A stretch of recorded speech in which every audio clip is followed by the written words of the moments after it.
पुरपतिं भज विश्वनाथम्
ಮಹಾದೇವನ ಸತಿಯಾಗಿ ಮಹಾರಕ್ಕಸರನ್ನ ಸಂಹರಿಸಿ ಇಡೀ ಜಗತ್ ಕಲ್ಯಾಣ ಮಾಡಿದಂತೆ ಈ ಕಲಿಯುಗದ ರಕ್ಕಸರನ್ನ ಸಂಹರಿಸಲು ನೀನು ಮತ್ತೊಮ್ಮೆ ಅವತರಿಸಿ ಹುಟ್ಟಿಬಾರದಾಗಿ ದುರ್ಗಾ ಮಾತೆ. ಅಮ್ಮ ನಿತ್ಯ ಭೂತಾಯೇ ನಮ್ಮ ಸೇವೆ, ಕುರಿಮೈ ಸೇವೆಯೇ ನಮ್ಮ ಸೇವೆ ಅಂತ ಕೈಯಿಟ್ಟಿರುವ ನಮ್ಮನ್ನೆಲ್ಲ ರಕ್ಷಿಸುವ ಭಾರ ನಿನ್ನಲ್ಲೇ ಕೂಡಿದೆ ತಾಯಿ, ನಿನ್ನಲ್ಲೇ ಕೂಡಿದೆ.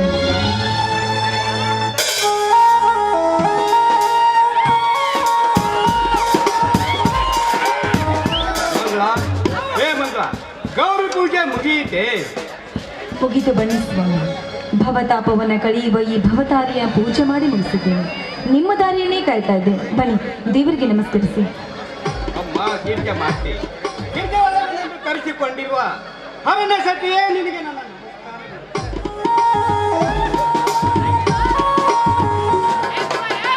ಮಾಮರವೇ ಕೋಗಿಲೆ ಅಮ್ಮ ಎಂದು ಆನಂದನ್ನು ಪೂಜಿಸಿ ನಾವೆಲ್ಲ ಭಾಗ್ಯವಂತರಾದೆವು ತಾಯಿ.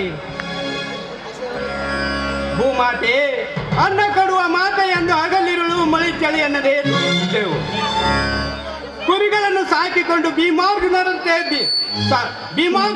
ತಮ್ಮಂದಿರನ್ನು ಬೆಳೆಸುತ್ತಿದ್ದೇನೆ. ಎಲ್ಲದಕ್ಕೂ ನಿನ್ನ ಆಶೀರ್ವಾದ ಇರಲು ತಾಯಿ. ಇದೇನು ಸ್ವಾಮಿ, ನಿಮ್ಮ ಮಾತಿನಲ್ಲಿ ಕಠೋರತೆ ಖಂಡಿತ ಇದೆ ಅಲ್ವೇನ್ರಿ? ಹೌದು ಮಂಗಳ, ಹೌದು. ಕಠೋರತೆ ಎಂಬುದು ಕಠಿಣ ಕಾಲದಲ್ಲಿ ಅಗ್ನಿ ಪರೀಕ್ಷೆವಿದ್ದಂತೆ. ಆ ಪರೀಕ್ಷೆಯಲ್ಲಿ ಗೆಲ್ಲಿಸಿ ಪಾಸ್ ಮಾಡಮ್ಮ ಎಂದುಕೊಂಡೆ. ಅಂದ್ರೆ ಇದರ ನಿಜದ ಅರ್ಥ? ಇದರ ಅರ್ಥ ನೀ ತಿಳಿ ಬಯಸಿದರೆ ವ್ಯರ್ಥ. ನನ್ನ ಮಾತುಗಳು ನನ್ನ ಮಾತು ಕೊಡ್ತೀಯಾ? ಸ್ವಾಮಿ, ಇದೆಂತ ಮಾತು ಕೇಳ್ತಾ ಇದ್ದೀರಾ ನೀವು? ಸತಿಯಾದವಳು ಪತಿಯ ಮಾತನ್ನ ಕೇಳದೆ ಇದ್ರೆ ಅವಳು ಸತಿನೇ ಅಲ್ಲ ಅಂತ ಹೇಳ್ತಾರೆ.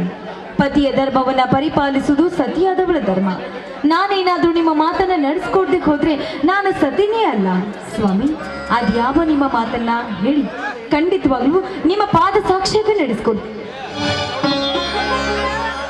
ಎದ್ದೇಳು ಮಂಗಳ, ಎದ್ದೇಳು. ನಿನ್ನ ಮಾತಿನಲ್ಲಿ ಅಜ್ಞಾನದ ಕಣ್ಣು ತರಿಸಿಬಿಟ್ಟೆ.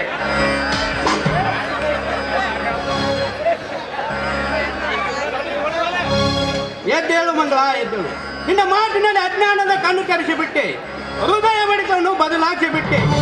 ನಿಟ್ಟುಸಿರಿನಲ್ಲಿ ಸುಟ್ಟು ಧೂಮಪಾನವಾಗಿ ಹೋಗುವ ನನ್ನ ಉಸಿರಾದ ಪ್ರತಿಯೊಂದು ಕಣಗಳು ಉಜ್ವಲಿಸಿ ಪ್ರಜ್ವಲಿಸಿ ಆ ರಾಮರಾಜನ ಕೂಡಾಯ್ತು ಆ ನನ್ನ ತಮ್ಮ ಬೀರ. ಸ್ವಾಮಿ, ಬೀರ ಅಂತ ಅರ್ಧಕ್ಕೆ ನಿಲ್ಲಿಸ್ಬಿಟ್ರಲ್ಲ, ಬೀರನಿಗೆ ಏನಾಯ್ತು ಸ್ವಾಮಿ? ಅವನ ತಾಯಿ, ನನ್ನ ತಾಯಿ, ಅಕ್ಕ ತಂಗಿಯರು, ಗಂಡನಿಲ್ಲದ ನನ್ನ ಚಿಕ್ಕಮ್ಮ ರೋಗದಿಂದ ಸಾಯಿ ಬೀರನೆಂಬ ಹಸುಗೂಸನ್ನು ಕೈಗೊಪ್ಪಿಸಿ ಸತ್ತು ಹೋದಳು. ಆ ಕೂಸನ್ನೇ ಶಕ್ತಿವಂತ ತಮ್ಮನಾಗಿ ಬೆಳೆಸಿದನೆ. ಅವನೆಂದರೆ ನಮಗೆ ಪಂಚಪ್ರಾಣ. ಅವನು ಕೂಡ ನಮ್ಮನ್ನು ದೇವರ ಸಮಾನವಾಗಿ ನೋಡಿಕೊಳ್ಳುತ್ತಾನೆ. ಅವನನ್ನು ಬೇರೆ ಬೇರೆ ತಾಯಿಯ ಮಕ್ಕಳಾದ ನಾವು ನಮ್ಮಿಬ್ಬರಿಗೆ ಹೊತ್ತು ಬೇರೆ ಯಾರಿಗೂ ಗೊತ್ತಾಗಬಾರದು. ಅವನನ್ನು ನಿನ್ನ ಸ್ವಂತ ಮಗನಂತೆ ಸಾಕಿ ಬೆಳೆಸಬೇಕು. ಇದೇ ನನ್ನ ಆಸೆ. ಇದೆಂತ ಮಾತು ಸ್ವಾಮಿ? ಅವನು ಶಕ್ತಿಯಲ್ಲಿ ಭೀಮ, ಯುಕ್ತಿಯಲ್ಲಿ ಶ್ರೀಕೃಷ್ಣ, ಸತ್ಯದ ಹಾದಿಯಲ್ಲಿ ಧರ್ಮರಾಜನಂತೆ ಮೆರೆಯುತ್ತಿರುವ ನಮ್ಮ ಬೀರನ್ನ ಇಂದಿನಿಂದ ಅನಾಥನಲ್ಲ ಸ್ವಾಮಿ. ನನ್ನ ಹೊಟ್ಟೆಯಲ್ಲಿ ಹುಟ್ಟಿದ ಮಗನಿಗಿಂತ ಹೆಚ್ಚಾಗಿ ನೋಡ್ಕೊಳ್ತೀನಿ. ಇದು ನಾನು ನಿಮಗೆ ಕೊಡ್ತಿರುವ ರಾಮವಚನ. ಮೆಚ್ಚಿದೆ ಮಂಗಳ, ಮೆಚ್ಚಿದೆ. ಮೆಚ್ಚಿದೆ ಮಗಳ ನಿನ್ನ ಬುದ್ಧಿಶಕ್ತಿಗೆ. ಇಲ್ಲಿವರೆಗೆ ನಾನು ಹುಚ್ಚನಾಗಿ ಮೆಚ್ಚಿಕೊಂಡು ಕೆಚ್ಚನೆ ಹೊಡೆದುವುದು ನನ್ನ ರಭಸದ ಬ್ರಹ್ಮೆಗೆ ಒಡ್ಡನ್ನು ಹಾಕಿಬಿಟ್ಟಿ. ಇದಕ್ಕಿಂತ ಸಂತೋಷ ಇನ್ನೇನಿದೆ? ಈ ಸಂತೋಷ ಸಮಯದಲ್ಲಿ ನೆವಳಿನಂತೆ ನರ್ತಿಸಿ ಗೆರೆದಿಚ್ಚಿ ಹಾಡುವವರೇ ನನ್ನ ಮನದ ಶೂರ ಸುವಾಸನೆಗೈಯುತ್ತ ನನ್ನ ಜೊತೆ ಹಾಡಿ ನಿಲ್ಲುವ.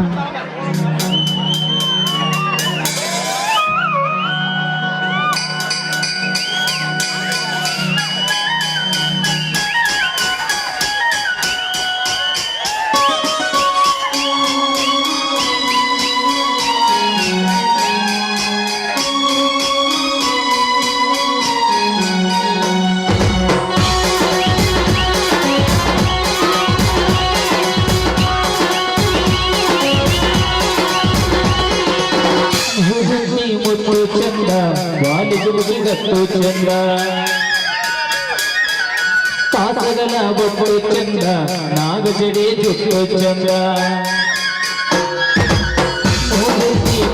ಚಂದ ಬಾಲಿಗುರುಗಿಗತ್ತು ಚಂದ ಕಾಸಗಲ ಬೊಟ್ಟು ಚಂದ ನಾಗಜಡೆ ಜುಟ್ಟು ಚಂದ ಚಂದ ಬದುಕು ಬಳ್ಳಿ ಚಂದ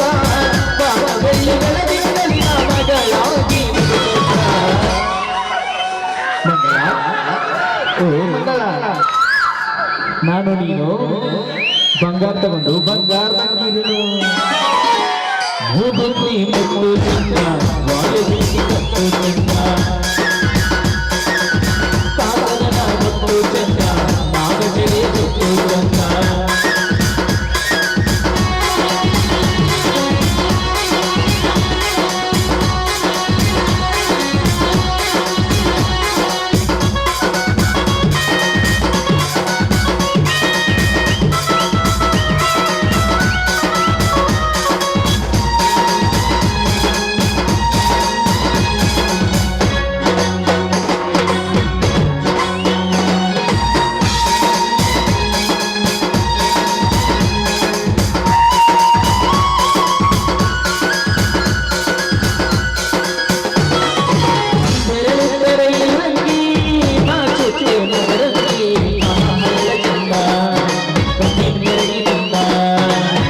ಚಂದ ಕಾಸಗಲ ಬೊಟ್ಟು ಚಂದ ನಾಗಚಳಿ ಜೊಟ್ಟು ಚಂದ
ಅಣ್ಣ ಅತ್ತಿಗೆ ಬಾ ಸೋದರ ಬಾ. ಕುರಿ ಹಟ್ಟಿಂದ ಈಗ ಬಂದೇನಪ್ಪ. ಹೌದಣ್ಣ, ಹಟ್ಟಿ ಕಸ ಹೊಡೆದು ಬಾಲಮರಿಗೆ ತಾಯೆಲ್ಲ ಉಣಿಸಿ ಅವಕ್ಕೆ ತಪ್ಪಲ ಹಾಕಿ ಬರೋದು ಈ ಹೊತ್ತಾಯ್ತಣ್ಣ. ಬಾ ಮಗ, ಕೈಕಾಲು ಮುಖ ತೊಳ್ಕೊಂಡು ಬಾ. ಬಿಸಿ ಬಿಸಿ ಉಪ್ಪಿಟ್ಟು ಮಾಡಿ ಉಪ್ಪಿಟ್ಟು ತಿಂದು ಚಾ ಕುಡಿಯುವಂತೆ. ಈ ಬೀರನಿಗೆ ಚಹಾ ಏನಮ್ಮ? ನನ್ನ ಹೆತ್ತ ತಂದೆ ತಾಯಿ ಅಂತಿರುವ ನಿಮ್ಮ ಕೈತುತ್ತನ್ನು ತಿಂದು ಈಗಾಗಲೇ ಒಂದು ತೊಂಬಿಗೆ ಹಾಲು, ಒಂದು ಬೋಗಣಿ ಜೋಳದ ನುಚ್ಚು ಉಂಡು ಬಂದಿರುವೆ. ಅಣ್ಣ ಅತ್ತಿಗೆ, ನಾನಂದರೆ ತಮಗೆ ಇಷ್ಟವಿಲ್ಲವೇ? ಯಾಕಪ್ಪ ಹೀಗೆ ಮಾತನಾಡುತ್ತಿರುವೆ? ಅದು ಎಲ್ಲವನ್ನು ತಮ್ಮ ಧರ್ಮದ ನುಡಿಯಿಂದ ಕೇಳಿಕೊಂಡೆ ಅಣ್ಣ. ಅದು ಅದು ಹೇಗೆ ಅಣ್ಣ ತಗುಲುತ್ತಿರುವಿ? ಈಗ ತಾನೇ ಹೇಳಿದಿ ನಾನೆಂದರೆ ಪಂಚಪ್ರಾಣ ಎಂದು. ಅಣ್ಣ, 10 ಮರಿಯನ್ನು ಮಾರಿ 10,000 ರೂಪಾಯಿದಂತೆ 1 ಲಕ್ಷ ರೂಪಾಯಿಯನ್ನು ತೆಗೆದುಕೋ ಅಣ್ಣ. ಎಂತ ಸಾಧನೆ ಅಡಗಿದೆ ಸೋದರ ನಿನ್ನಲ್ಲಿ. ಈ ನಿನ್ನ ದುಡಿಮೆಯನ್ನು ಎಷ್ಟು ಬಂಧಿಸಿದರು ಹೇಳತ್ತೀರದು. ನಾನು ಎಷ್ಟೇ ಹೊಲ ಉಡಿಸಿ ಉತ್ತಿ ಬೆಳೆದರು ಅತಿವೃಷ್ಟಿಯಾಗಿ ಬೆಳೆಯೆಲ್ಲ ನಾಶವಾಗಿ ಈ ನೇಗಿಲ ಯೋಗಿ ನೀವೇ ದುಡಿದು ತಂದುದನತ್ತೆಂದು ಬೇಗುವ ಭೋಗಿಯಾಗಿದ್ದೇನಪ್ಪ, ಭೋಗಿಯಾಗಿದ್ದೇನೆ. ಈ ಸಲ ಮಳೆ ಇಲ್ಲ ಅಂದ ಮೇಲೆ ಬೆಳೆನೂ ಇಲ್ಲ. ಅಣ್ಣ, ನಾನಿರುವಾಗ ನಿನ್ನ ಕಣ್ಣಲ್ಲಿ ನೀರೇ ಕಣ್ಣ. ನೇಗಿಲ ಯೋಗಿ ಆದ ನೀನು ಎಂದು ಭೋಗಿ ಅಲ್ಲ. ಈ ನೇಗಿಲ ಯೋಗಿ ಉತ್ತಿ ಬಿತ್ತಿ ಬೆಳೆದಿದ್ದರೆ ಈ ಜಗತ್ತಿಗೆ ಉಳಗಾಲವಿಲ್ಲ. ಅದು ನಿತ್ಯ ನಿನ್ನ ಕಾಯಕವಣ್ಣ. ಎಂತ ವಿಚಾರ ಅಡಗಿದೆ ಸೋದರ ನಿನ್ನಲ್ಲಿ. ಆ ಕಾಯಕದ ಅರ್ಥ ಗೊತ್ತೇ? ಅಣ್ಣ, ನಿನ್ನ ತಮ್ಮನಾಗಿ ಜನಿಸಿ ಬಂದರೆ ಇಷ್ಟು ತಿಳಿದಿಲ್ಲವೇನಣ್ಣ? ಕೇಳಣ್ಣ ಯೋಗಿಯ ಅರ್ಥವನ್ನು. ಅಂಗಹೀನ ಅಂಧ ಅನಾಥರಿಗೆ ತಂದೆಯಾಗಿ, ಮೂಗರಿಗೆ ಮೇಘನವಾಗಿ, ಕಲೆ ಸಂಗೀತ ಗಾಯನ ಮಾಡಿ ಆ ಗದಗಿನ ಪುಟ್ಟರಾಜ ಗಾನ ಯೋಗಿ ಅಲ್ಲವೇ? ಲಕ್ಷಾನುಲಕ್ಷ ಮಕ್ಕಳಿಗೆ ವಿದ್ಯಾದಾನವನ್ನು ಮಾಡಿ ಅನೇಕ ಶಿಕ್ಷಣ ಸಂಸ್ಥೆಯನ್ನು ಕಟ್ಟಿ ತೀವ್ರ ದಾಸೋಹ ಮಾಡಿದ ಸಿದ್ಧಗಂಗಾ ಶ್ರೀ ಶಿವಯೋಗಿ ಅಲ್ಲವೇ? ಸಂವಿಧಾನ ಎಂದರೆ ಸತ್ತವರ ಬಗ್ಗೆ ಬರೆದ ಗ್ರಂಥವಲ್ಲ, ಭಾರತೀಯ ಜನರ ಬದುಕು ಕಟ್ಟು ಮಹಾನು ಗ್ರಂಥ. ಜಗತ್ತಿನ ಹಿಂದೆ ಸಾವಿರ ಜನ ಹೋಗೋದು ಇತಿಹಾಸವಲ್ಲ, ಒಬ್ಬ ವ್ಯಕ್ತಿಯನ್ನು ಇಡೀ ಜಗತ್ತನ್ನೇ ತಿದ್ದಿಕೊಡಿ ಅಂತ ಮಾಡಿದ ಡಾಕ್ಟರ್ BR ಅಂಬೇಡ್ಕರ್ ಜ್ಞಾನ ಯೋಗಿಯನ್ನ. ಮಾತುಗಳಾಡುವೆಯೋ ನೀನು? ಇನ್ನು ಕೇಳಣ್ಣ,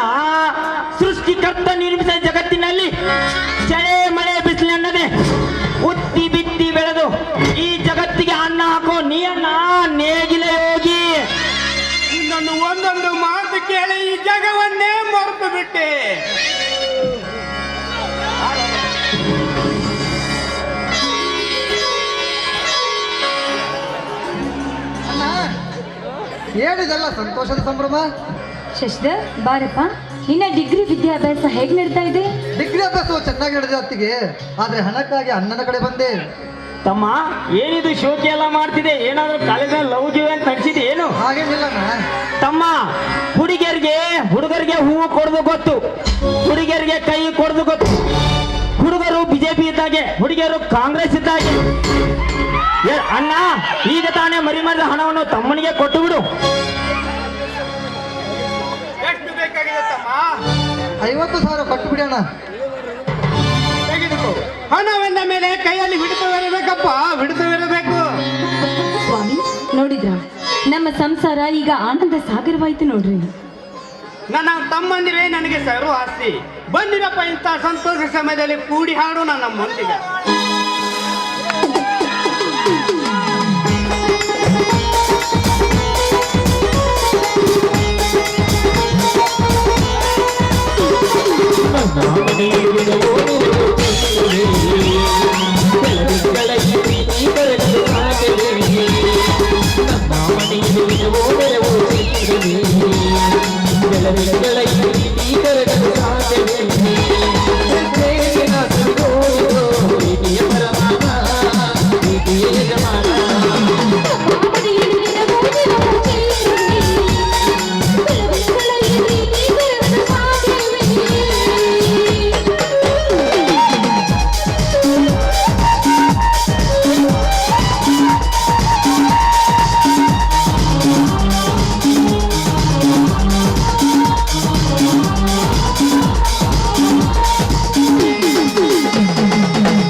ಮೈದನ್ರ, ಬಿಸಿ ಬಿಸಿ ಅಡಿಗೆ ಮಾಡ್ತೀನಪ್ಪ, ಅದು ಹೋಗುತ್ತೆ. ಬನ್ನಿ ಎಲ್ಲರೂ ಸೇರಿ ಊಟ ಮಾಡೋದು. ಬಿಸಿದೆ ತಾನೇ? ಬನ್ನಿ ಹಾಗಿದ್ರೆ ಹೋಗೋಣ. ಊಟ ಮಾಡ್ತೀವಿ ತಾನೇ? ಹಾ, ನಡಿ. ಓಕೆ.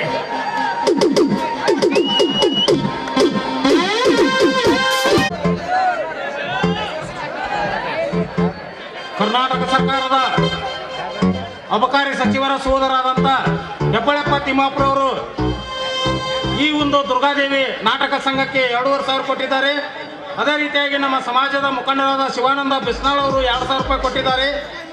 ರಸೂಲ್ ಸಾಬ್ ಮುಜಾವರ್ ಅವರು 2,000 ರೂಪಾಯಿ ಕೊಟ್ಟಿದ್ದಾರೆ. ಸಂತೋಷ್ ಕಂಬಿ ಅವರು 1,000 ರೂಪಾಯಿ ಕೊಟ್ಟಿದ್ದಾರೆ. ಮುತ್ತಾನ ಬೆನ್ನೂರ್ ಅವರು 1,100 ಕೊಟ್ಟಿದ್ದಾರೆ.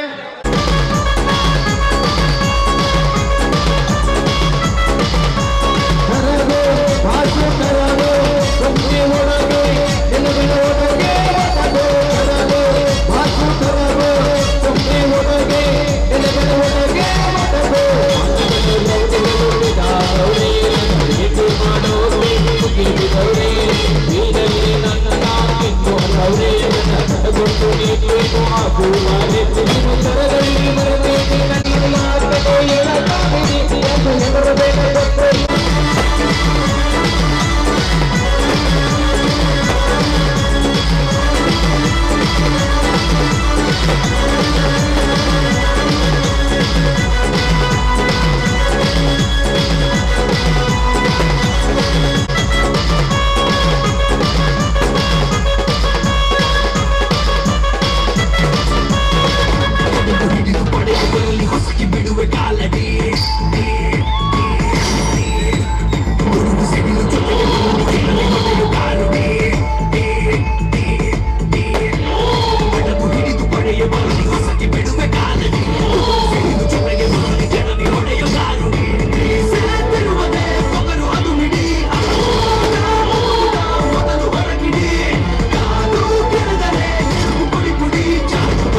ಕಾಯ್ದುಕೊಂಡಿರುವ ಮನಾರ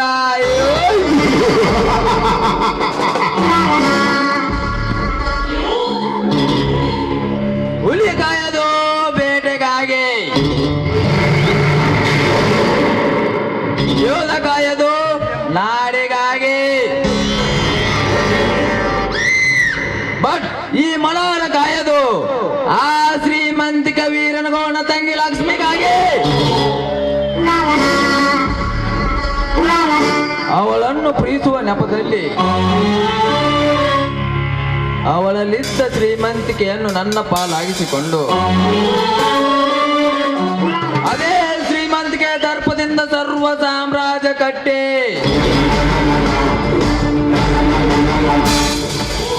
ಪುಟ್ಟ ಅಂತರ್ಲೋಕವನ್ನೇ ಕಟ್ಟಬೇಕೆಂದು ಅಡತಟ್ಟಿರುವ ಈ ಮನೋಹರನ ಮಹತ್ವಾಕಾಂಕ್ಷೆಗೆ ಮನಸ್ಸೆಂಬುದು ಮಂಗವಾಗಿ ಕೆರಳಿ ಅರಳಿದ ಪುಷ್ಪ ಲಕ್ಷ್ಮಿ ದಾರಿ ಆಯ್ದು ಹೋಗುತ್ತಿದೆಯಲ್ಲ ಯಾಕೆ? ಏನವಳ ರೂಪ ಲಾವಣ್ಯ, ಶೃಂಗಾರದ ಸೊಬಗು,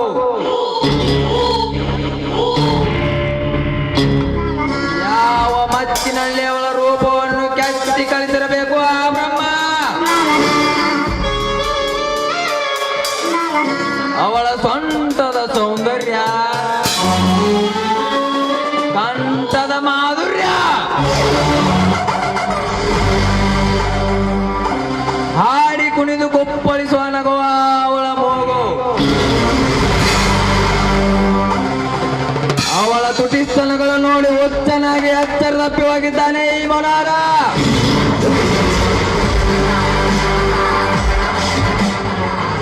ಎಂದು ನಾ ಈ ಊರಿಗೆ ಕಾಲೇದು ಕಲಿಯಲು ಕಾಲಿಟ್ಟೆ, ನಿನ್ನ ಮೇಲೆ ಕಣ್ಣಿಟ್ಟೆ.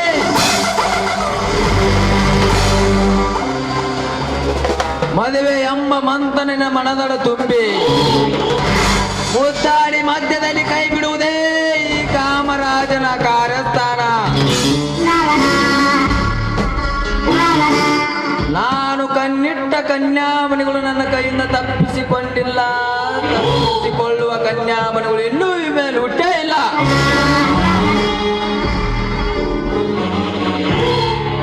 ಒಂದು ವೇಳೆ ಹುಟ್ಟಿ ಬಂದಿದ್ದೆ ಆದರೆ ಬೆಣ್ಣ ಹತ್ತಿ ಬಿಟ್ಟವನಲ್ಲ ಈ ಚಲದಂಕ ಮಲ್ಲ. ಲಕ್ಷ್ಮಿ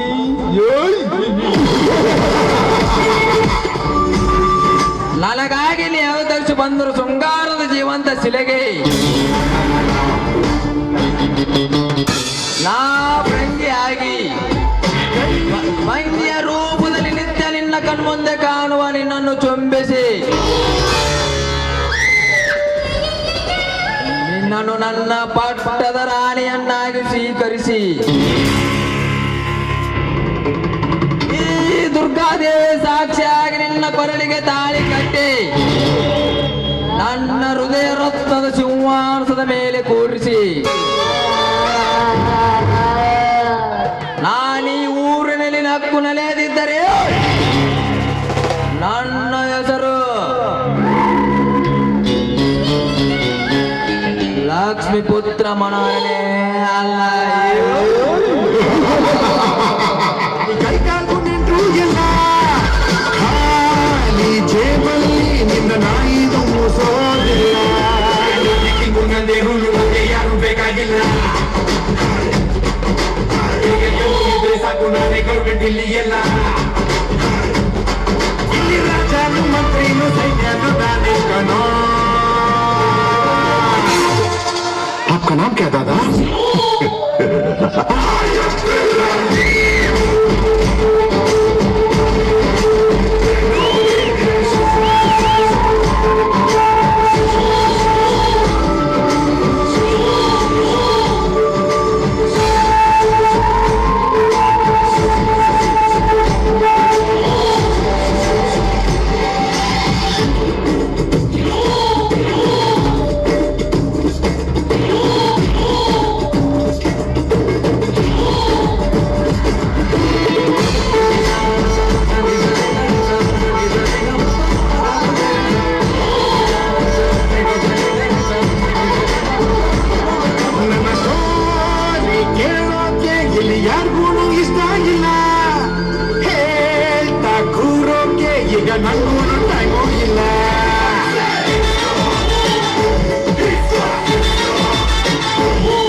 ಸಿಗಲ್ಲ